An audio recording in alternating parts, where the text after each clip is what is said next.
Alex, I believe we mentioned in one of the commentaries that the triangle-shaped window in in the Mystery Shack wasn't really meant to, at least originally, to have anything to do with Bill Cipher. Well, Bill was a character that I had sort of come up with on the margins that I didn't know if he was ever going to be a character in the show. But the people on the show knew of this idea for this concept of Bill, and it became sort of a game of where can you hide him, even though we didn't know if he was going to be real. Am I remembering that right, Ian? Yeah, he was like he was just supposed to be this trickster, symbolized like conspiracies and mystery, and like he wasn't.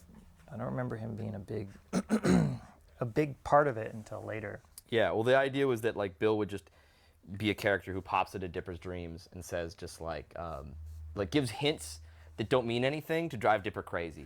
Just like 46, 27, 38. Look out for deer. Have you ever noticed the ingredients in soda? Oranges are gonna give you superpowers. Bye. And then Dipper would just like wake up like, oh my gosh, I got a bunch of clues. And then like he'd just spend like a month, and then like Bill would pop into his head and be like, that was a bunch of nonsense.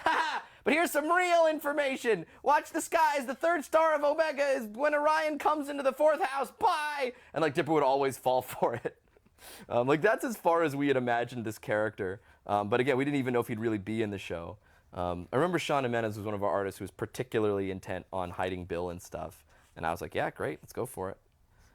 And I like the idea that because it's part of our money, that the dollar bill has this weird eye of providence that for a certain subset of fans, that forever when they looked at a dollar, they might think of my dumb cartoon show. That made me very happy.